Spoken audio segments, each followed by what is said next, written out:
Amin. Haleluya. Yang kelima, apakah kita memiliki kesabaran? Kesabaran adalah satu hal yang jarang dimiliki orang. Kesabaran didapatkan dengan jalan melalui banyak tekanan dan masa sulit. Makanya buku Yakobus berkata, Yakobus 5 ayat 10-11, saudara-saudara, turutilah teladan penderitaan dan kesabaran para nabi yang telah berbicara demi nama Tuhan. Sesungguhnya kami menyebut mereka berbahagia, yaitu mereka yang telah bertekun.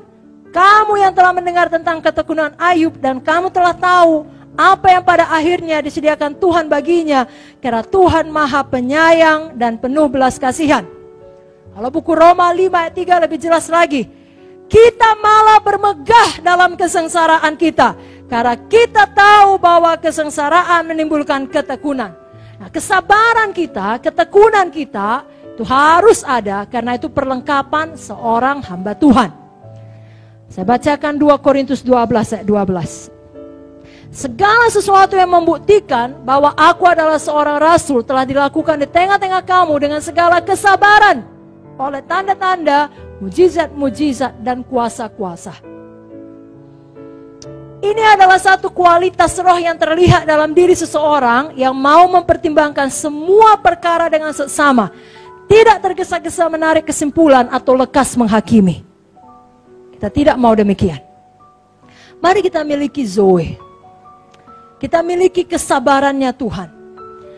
Ketika datang satu masalah, saudara tidak tergesa-gesa. Saudara berdoa lebih dahulu. Saudara tanya Tuhan.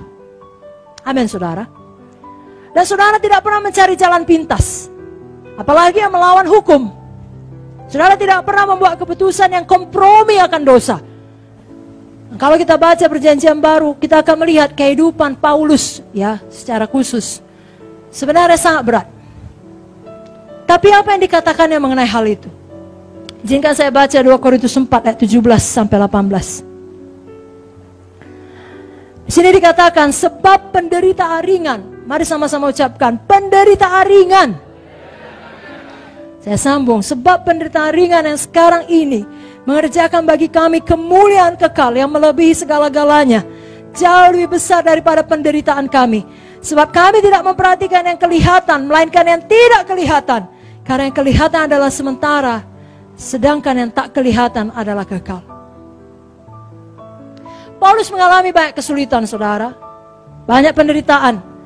Ada satu ayat lagi, 2 Korintus 7 ayat 5. Di sini dikatakan, bahkan ketika kami tiba di Makedonia, kami tidak beroleh ketenangan bagi tubuh kami. Di mana-mana kami mengalami kesusahan. Dari luar pertengkaran, dari dalam ketakutan. Jadi sebenarnya hidup Paulus tidak ringan. Sangat berat. Tapi dia deklarasikan dalam 2 Korintus 4, 17-18 tadi. Sebab penderitaan ringan. Padahal badannya pun gak bisa tenang. Mungkin artinya tidak bisa tidur. Atau tidak cukup waktu tidur. Atau apalah, atau sakit. Tapi dia berkata, penderitaan ringan. Kenapa? Karena dia punya Zoe. Dia tahu kehidupan Tuhan itu lebih besar dari semua penderitaan. Maka dia melihatnya dari sudut pandang Tuhan. Dan sudut pandang Tuhan berkata, memanglah penderitaannya itu ringan. Kenapa? Karena itu sementara. Karena dia mampu melihat yang tidak kelihatan. Sebagaimana Paulus punya kasih karunia, bisa melihat yang tidak kelihatan. Saudara juga punya kasih karunia untuk melakukan hal yang sama. Roh Kudus yang sama dalam Paulus, Zoe yang sama dalam Paulus, adalah Roh Kudus yang sama dalam saudara, Zoe yang sama dalam saudara. Kalau mau tepuk tangan sungguh-sungguh pada Tuhan Yesus. Yang keenam, apakah kita setia? Seorang Kristen sejati dinilai dari stabilitasnya. Stabil. Setia itu juga berarti saudara stabil, bukan kadang ada, kadang tidak, kadang jatuh, kadang bangun. Alkitab banyak berbicara mengenai berakar, tertanam, kokoh, mantap. Orang Kristen yang rohani tidak dikuasai oleh perasaannya ataupun suasana hatinya. Sebaliknya orang Kristen yang tidak rohani tidak setia, yang suka jatuh bangun kerohaniannya, karena mereka masih dikuasai oleh perasaan dan suasana hatinya. Itulah yang dikatakan oleh Ibu Pendeta Victoria, dikuasai oleh inderanya. Jangan lagi demikian, saudaraku.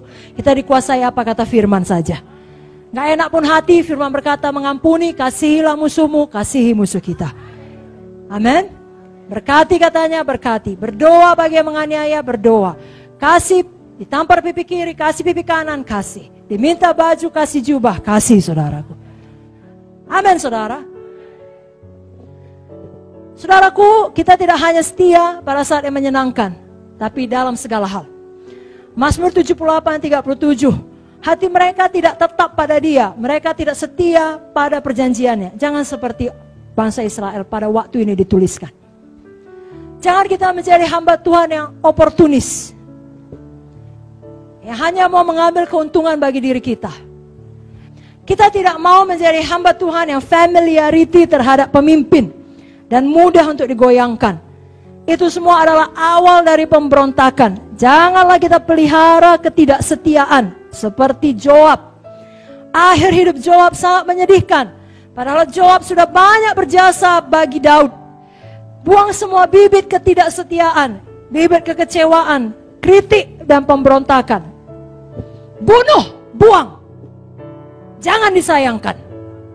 Yakobus 1 ayat 14-15, tiap orang dicobai oleh keinginannya sendiri, karena ia diseret dan dipikat olehnya. Apabila keinginan itu telah dibuahi, ia melahirkan dosa. Dan apabila dosa itu sudah matang, ia melahirkan maut. Jangan biarkan sedikit pun bibit ketidaksetiaan. Itu dimulai dari bibit tidak tahu bersyukur. Semua sudah baik, saudara saat dikasihi, panas sekali kurasa.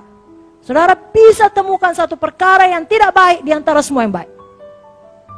Jangan biasakan begitu. Bibit suka mengkritik. Nah, saudara berkata, masa tidak bisa dikritik? Bisalah. Orang dunia aja tahu kritik bisa membangun. Saudaraku, sudah dibuktikan orang tidak berubah dari kritik. Orang berubah dari kuasa firman. Nah, perkataan setan, perkataan kritik selalu memecah belah, selalu meruntuhkan.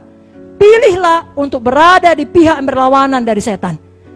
Pakai perkataan kita untuk membangun, untuk mempersatukan, dan tidak pernah untuk memecah ataupun melawan.